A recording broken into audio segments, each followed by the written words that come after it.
Right. So welcome everyone. Thank you also for being here with such a big group. It's really already very encouraging to see so many people together who are actually really excited about this topic. Before I start, I want to give credit where credit's due. So even though I am presenting, as Katrien said, the results are based on an internship we facilitated together with Smart Farming of our intern Archana, but also on our experience as resilience over the past years. So it's really a joint effort also with the gender team, specifically also Katrien and Olga.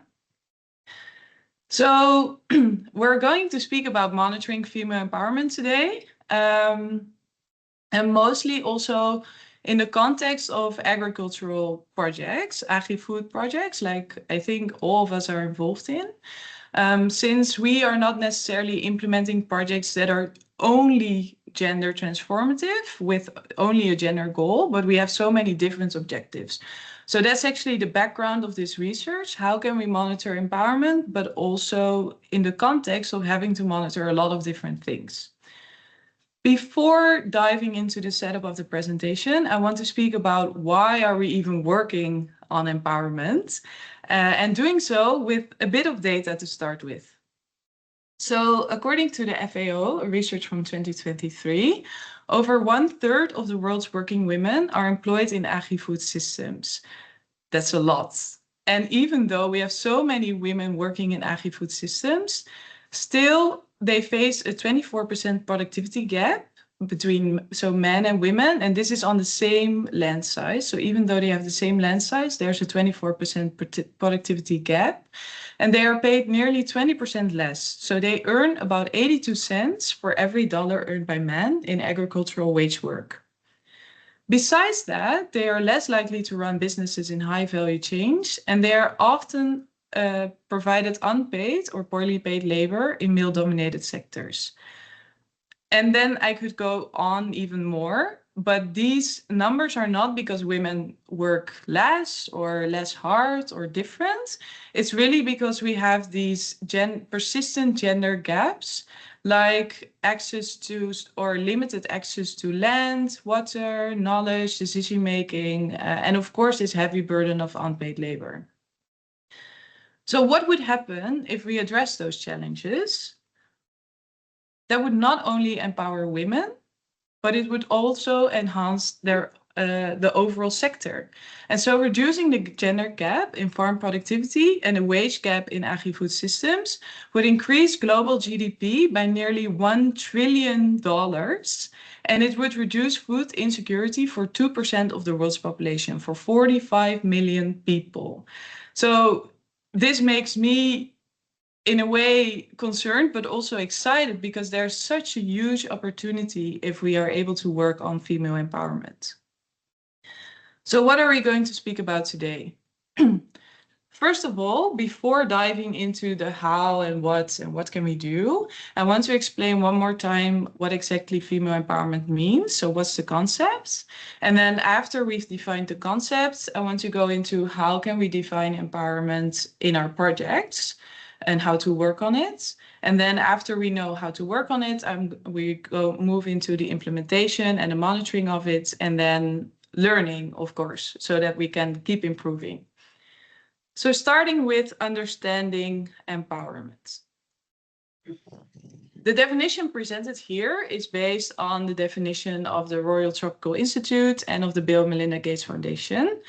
And they define empowerment as the expansion of choice and the strengthening of voice through the transformation of power relations, so women and girls have more control over their lives and their future. So when we speak about expanding choice, we speak about opening up possibilities. Mostly possibilities related to your current condition and the future. So for instance, the choice of marrying, or the choice of having children, the choice of where to live or what type of work to engage in, your main livelihood. So really strategic life choices. And so working on increasing or expansion of choice would mean an increased freedom to make informed and voluntary choices based on her own preferences. When we speak about increasing voice or strengthening voice, we really speak about being able to speak up and also being heard when you speak up. And this is not only in your private life, in, for instance, relationships with your husband or with your family, but it's also in public life. So this could also relate to, for instance, a political environment and legal environments. So the outcome here would be greater influence and control over key decisions that affect her life and the lives of those around her. And then it says the transformation of power relations. And then I thought, okay, that's actually interesting, because what is power? I think if I would ask you what's power, we probably have this connotation of power over someone else. Power is often, we can think of it very often as a bit negative. So I am dominating you. And so there's this link to control, to exclusion, maybe even to inequality. And often it's this win-lose game. So I have it, you don't have it. Sadly, this is how many relationships are still built. And so this picture is maybe a bit of an illustration of it, where we have the development worker who's saying to someone else, we're happy to fund your HIV program as long as they don't promote condom use. So there's this conditional condition in it.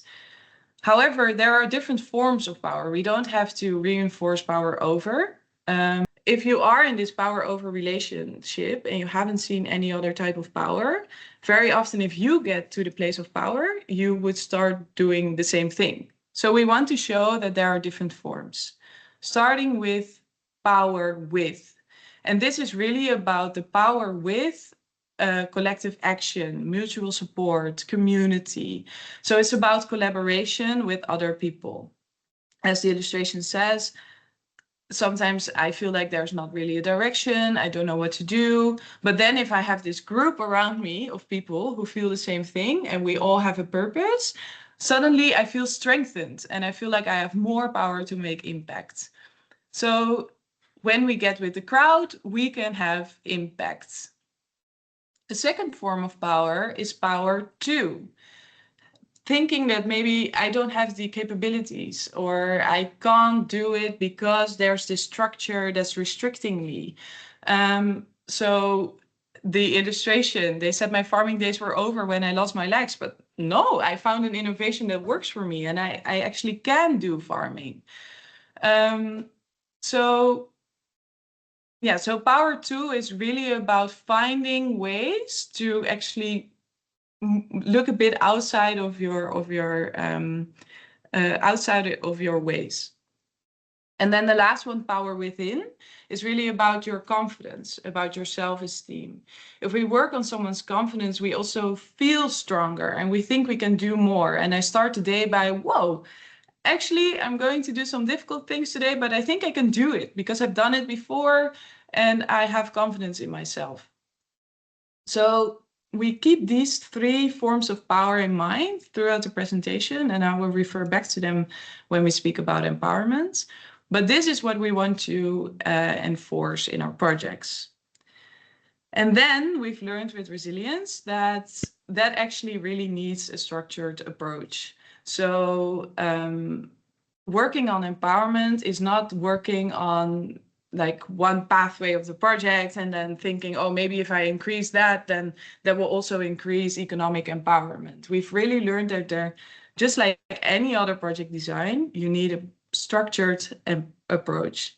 So this talks about all of your project phases, being very considerate of what are my project participants' needs and how do I transform those needs into empowerment and what activities should add to that. So from project design to implementation, to monitoring and evaluation, to learning. So during your project design, you want to define the needs and the strategies.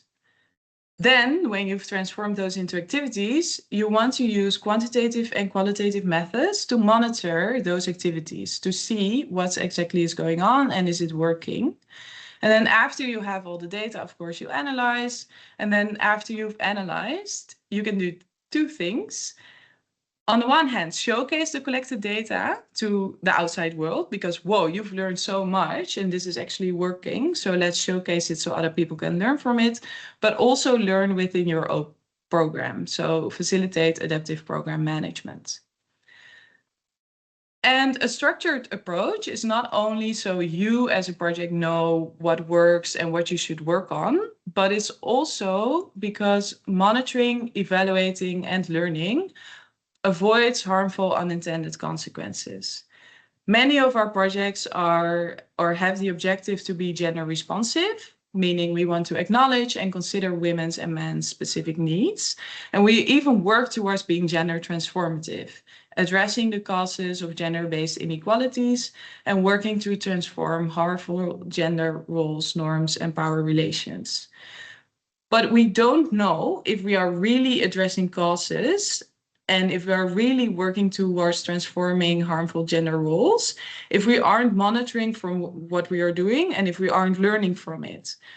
So the risk is, by not having a good MEL system for this, we may even be gender blind. We may even be ignoring some gender norms, or maybe even reinforcing power imbalances. So that's another reason to have this structured approach with profound MEL.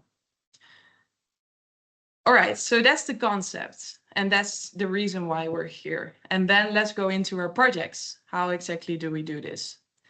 So let's go into defining empowerment. With resilience, we've learned that having this gender analysis at the beginning of the project is essential. But very often they are scheduled during the inception phase. And actually what we've seen is that preferably we would be assessing needs and priorities in the proposal phase. So that what we are learning from our gender analysis, which is very often the cross-cutting theme of our projects, and so should be integrated into everything that we do, is also included in our project design. And then we can make inclusive activities throughout the whole project design, but supplement with targeted affirmative action. And by having this very mapped out program, working towards empowerment, being super clear, we also know what to monitor and what to evaluate. So we've had many iterations of a gender analysis, but we found that this is what works best when we really want to link it to monitoring and evaluation. Starting by assessing the needs and priorities of project participants and also of project partners, of government officials, of other stakeholders, and then moving on towards, of course, the coding and the analyzing of the data, for which we use the pyramid and the building blocks, and then going to defining the empowerment type and then drafting an empowerment pathway. This may seem a bit conceptual and you may have some questions, but I'm going to explain each phase now in the rest of the presentation. Just to say that we think that doing the actual analysis, so gathering the data and also coding and analyzing the data, is something that's very well suited for the gender team. Especially since, you know, they have the expertise, they have a lot of experience already, they have a lot of literature knowledge. So this is something that your gender team is well equipped for. But then moving into what are we going to work on as a project and what activities suit those changes, that's actually something that we would, that we encourage to work on as a project team. So with everyone involved, and especially if it's during your proposal phase, you know, work on it with the ones that are writing the proposal, with the project management, with the embassy. But this, by making this a collaborative effort, you also ensure that the entire team is aware of the needs in terms of empowerment, and it really becomes cross-cutting. So in the first phase, what exactly do we pay attention to? And this is how Resilience has defined working towards empowerment. And this model is based on a lot of general gender mainstreaming concepts. I even think that with all of these experts here in the room, I don't have to explain them in too much detail.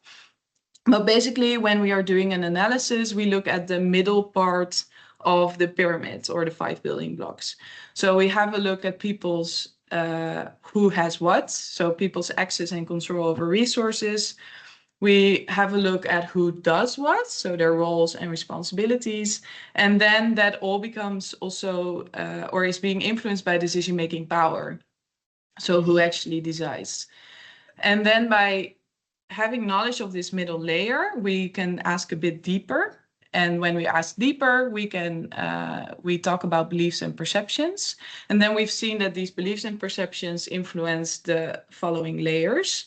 So by having this full picture, we can also define a project participant's needs and priorities. In this presentation, I mentioned female empowerment, and I'm very often focused on women and on girls. But this whole period is, of course, being influenced by other factors as well, of which the two main are intersectionality on the one side. And intersectionality means that there are other identity factors apart from gender that influence, what do I have access to or what am I doing? So for instance, ethnic groups, age, hierarchical structures, maybe position in a church or a community group, factors like that. And then, of course, very important also to consider is men and boys. Not only the relation of men and boys between women and girls, but also just in general, this pyramid also applies to them. So I want to emphasize that gender work is not only working with women, but also working with men and boys. We do realize that. So this is how we define empowerment in our projects. And then let's move on to the whole methodology, actually, of how are we defining it. So first of all, needs and priorities. We've learned that a proper gender analysis is based on, and we have also learned that change happens when participants' lived realities combine with the experience of partners and stakeholders. Starting your analysis, there's probably already so much information available. There's a lot of literature. There have been projects in the area before. There have been government officials that have been working there for years and years. So start with literature and speaking to the partners in your project and other key informant stakeholders. And if this is all you can do, then you can already get a very rich and profound idea of the gendered context in your project area. And probably during proposal phase, this is what most can do. But if you can, I do recommend to speak to some communities. Why? Because by speaking to the communities, you can actually get a sense of what are the factors of change that are really empowering someone. And I want to explain it according to the two methods illustrated. So this is based on a project called Genovate from CGIAR.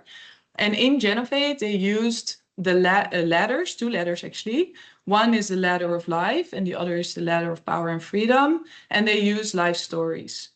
And for instance, what they do with the ladders in the ladder of life is they assess how do you move out of poverty. So they ask people, can you name a family? It doesn't have to be with names, but just a situation in your community that's best well off.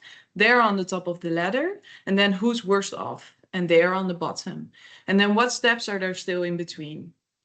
And then they start assessing, okay, so how do you move from one step to the other to move out of poverty? And what are drivers of change? What innovations helped you? And innovations can be tangible, so for instance having a tractor, but it can also be intangible, like having, for instance, a proper market structure with a market information. So you go and assess which are the drivers of change. Similar to ladder of power and freedom, you assess how do you increase decision-making power. And then they also compare the situation now to 10 years before. So this is very profound information of what the community needs. And then you can even verify it by doing life stories where you really talk through someone's life. And again, you ask the questions, whoa, this was a major turning point for you. What influenced that turning point? So combining the literature, the stakeholders with your community stories, you get a lot of data, and then you get into coding and into analyzing. And like I mentioned before, for that we use our pyramids and our building blocks. And when you've structured your data according to the building blocks, you will probably already have very specific needs and priorities identified. So just to summarize briefly, the gender analysis defines what the main empowerment needs of your target group are, which is why it's so important to conduct the analysis during the proposal phase, because now you really know what your project needs to work on when increasing empowerment, and you can take it into account when designing your project. You can allocate resources, you can allocate maybe staff or methodologies, even before. So all these decisions that are being made during proposal phase, and then you can verify during inception if you want to. So if you're still with me, we have the needs and priorities. And then I was saying, let's define empowerment types. So why is to say that empowerment can be addressed holistically and inclusive, which is what we very often speak about when we speak about being cross-cutting. So every component of our project, or maybe even every activity, is working in some level on women and girls and their position. But probably you also have very specific needs. And so empowerment can also be specifically targeted. In our Agri-Food projects, very often we work on economic empowerment because we are working on increasing productivity, we are working on market access. So the most logical thing to do is to keep looking into economic empowerment. But as I'm doing, that can be a bit too focused, maybe even, right? It can be that we don't see opportunities outside that we as a project can still address. So there are different types of empowerment. And so we've actually defined 6. First of all, the economic empowerment. So the ability to generate and control income, contribute to family well-being, and making decisions regarding financial resources. But then another one is social cultural empowerment, where you speak more about being able to move freely, participating in social and community activities, making choices together as a group. Familial empowerment. So this is about participation in household decision-making and control over personal and reproductive choices. So like I said before, the choice to marry or the choice to have kids. Psychological empowerment, about confidence, about self-belief, about overall mental well-being. Legal empowerment, so legal rights. Like for instance, in Mozambique, we are working on land rights, right, on DUA. So that's another type of empowerment. And political empowerment, so participation in political systems and governance. And maybe you've seen it yourself already, but in these different types of empowerment, again, we can recognize the different types of power. So for instance, power within, so self-confidence really relates to psychological empowerment and familial empowerment. Or power to, so power to act, can relate to economic empowerment or political empowerment. And then power with, of course, relates to social cultural empowerment. So by the end of your analysis, what we recommend is to actually try to identify what actual type of empowerment is my project going to contribute to. And when you've defined that type of empowerment, you can start thinking of, how do I get there? How do I increase that certain type? So that's the next step, drafting an empowerment pathway. And this idea is very much based on drafting a theory of change that all of you know, so I'm not going to explain the concept too much. But basically, for instance, if you've decided to work on economic empowerment, on psychological empowerment, and on social cultural empowerment, you can start thinking of what changes need to happen for that target group to have an increase in that certain type. And by mapping out these behavioral changes, you get a full overview of what's going to happen in the next course of my project. How is this helpful? It helps you formulate targeted actions that lead to a change in your defined type of empowerment. It also helps you break down those actions into smaller victories. So, and by breaking down those actions into smaller victories, you actually know what to monitor. Because now you can say, okay, are we making progress? Well, I see evidences for the bottom row, so the first step. And I also see some evidences for the second row, the second step. And then that's maybe your midterm. But then by your end term, you see, oh, whoa, people increase some steps. So they are actually making progress. Another thing is by having defined these changes, you also know what evidence to look out for. And so when you are discussing this with your technicians or with your target group, it just gives you some guidance because you know what to monitor. So we recommend to, besides your theory of change or your project's impact pathway, to also formulate an empowerment pathway for your targeted actions, because that's something just to clarify. The empowerment pathway is an addition to your project's theory of change or impact pathway. It's not a replacement. Why? Because we have the assumption that your theory of change is already inherently inclusive, right? Because it already speaks about women, girls, men, and boys. So you have these two types of work, inclusive work, but also targeted work. And targeted work is not so much about equality, but more about equity. And so that's why we have these targeted actions and this specific pathway. Whole lot of story. Just to summarize, when implementing a gender responsive or transformative program, we need to design with our target group's empowerment needs at the center. And then by defining a clear type of empowerment, we can develop a pathway that helps us design focused activities and know what to monitor. So then we go into the next phase. We are implementing and we want to monitor. First thing that we realized is that empowering takes time. And so this needs to be considered in your monitoring plan.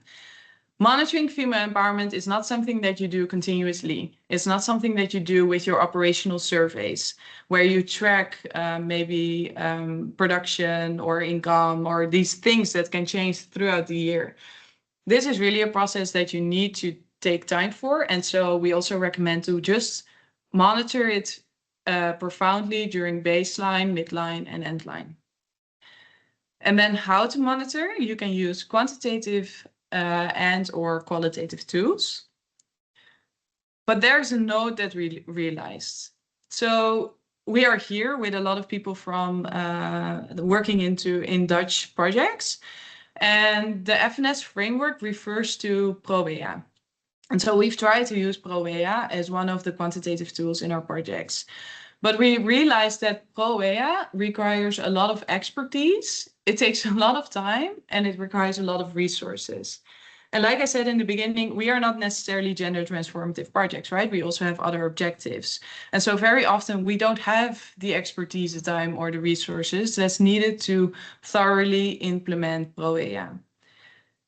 When I speak about expertise, you need expertise from your gender team, but also your enumerators. You need to very specifically train your enumerators to understand the survey and also to ensure that they interpret the questions in the same manner, so they are being answered the same. And then the data analysis is super statistical. So also there you need to have profound knowledge of what you're doing. It takes time to understand the survey, to understand the methodology, and to analyze the data. And it takes resources because the survey is super long and because you need these specialized enumerators. And it's really a standalone survey, so it cannot be combined with your standard monitoring. So all of these factors combined, for us, we realized, well, this is actually quite complicated into our agri-food projects.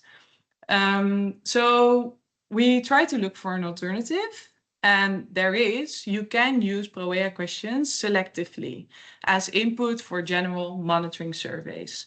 So for instance, if you've defined to work on economic empowerment, you can just get part of the ProEA surveys and that link to that type of empowerment and then just ask those questions. That's completely possible and also something that we do. But still, when monitoring female empowerment and when asking these types of questions just in a general survey, what we see in our data, at least, is that very often the situation is being sketched a bit more positive than what we hear from actual stories in the field. So quantitative data should be interpreted with caution. Does it represent reality? So we recommend to always cross-check quantitative data with qualitative data for this specific type of work. And this is just an example from one of our projects in Mozambique, where we used an indicator on control and use over income. And as you can see, of all the people or women interviewed, 97% said that they were able to make adequate decisions on income, and 97.5% said that they could make adequate decisions on input. Whereas from the field, we actually assume that these numbers should be a bit lower. So just to illustrate the point. So how to supplement with qualitative data? We've realized that results should be grounded in the experiences and the feelings of those involved. And by doing so, you are also building on a sense of power and agency among that group as outcomes are being identified and celebrated. And the picture here is actually exemplary for the process. So when gathering qualitative monitoring data, we recommend to stick with the same small groups. Use or monitor the same group from baseline to midline to endline. Why? So you can really monitor whether the changes they are experiencing can actually be contributed to your program. And this is a larger discussion, but as a side note, we also do not favor control groups in this sense, because you want to see is a change that's happening can be attributed to my program, and you can really figure that out with talking. So that's the second point. Talk about change, engage in conversations about change. And there are a lot of methods to do so. You can use appreciative inquiries, you can use outcome harvesting, mainly just focusing on what changes have you seen, which of these changes can be contributed to the program, and what works well, and why is this important? So with those same groups, you are talking about change, but then the most important thing in monitoring female empowerment is that the ones doing these interviews need to have a relationship built on trust. You are speaking about very sensitive topics, and you need honesty, right? To be able to see if actually something is changing. And so you are not going to get that if you are just a gender expert moving into the field 3 times in the project, trying to have these conversations with this group that you are monitoring. So either have a good relationship with them yourself as an expert, or work very closely together with your technicians that are in the field with this group all the time, because from what I've seen in our projects, they have very impressive personal relationships. And so they can help you gathering this data and navigating the conversation and the truth also in their stories. So to summarize all this, actually what we realize is that when you are monitoring female empowerment, it's not something that can be done by just the gender expert or just the male expert alone. if you do so, the gender expert is not necessarily involved in all of the general MEL processes. And so what we see is that MEL comes a bit superficial, like counting numbers of people participating, but not necessarily about whether people are also being benefited and being empowered. And when it's only the gender expert, then maybe it's not even part of the MEL system at all. So it really requires a joint effort between the two. And then we move on to learning. So we have our data, and how are we going to use it to improve our program? And this is the last part. So if you remember, we had the empowerment pathway, we had all the blocks leading up to change.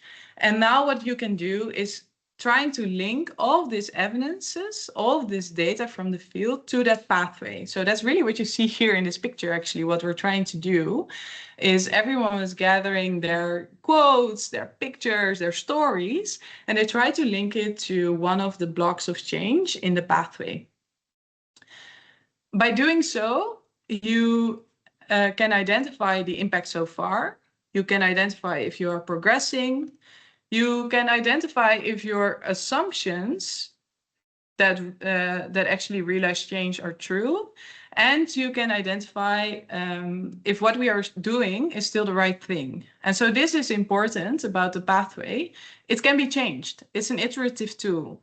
So if we think that we are not doing the right thing anymore, we can change our activities. But if we really are confident in our activities, but they are not generating changes in the pathway, we can also change the pathway.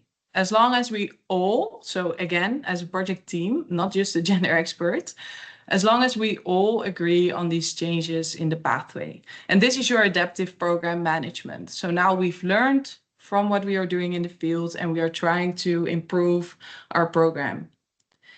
And then we are back by the beginning of this story, where we've been learning, and that feeds back into the project design again. We start implementing, we start monitoring, we start learning, and we move forward. Just to add, because you can also be listening and then think, okay, but I don't have a project that I'm starting now, so what can I do? This learning part is always still possible. And also drafting this empowerment pathway based on what you are currently doing and the changes you currently want to see is still possible.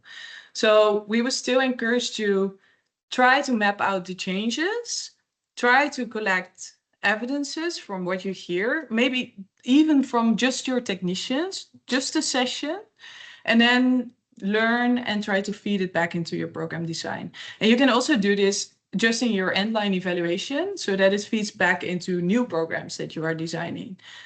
The most important thing here is just that our learning doesn't get lost, and we keep improving and improving together. So that's the end of a very long story. I'm moving back to Katrien to help me facilitate the discussion. But it's open for questions, and if there aren't any questions, my question to you would really be, are you implementing empowerment activities? And if so, what do you still need to monitor them?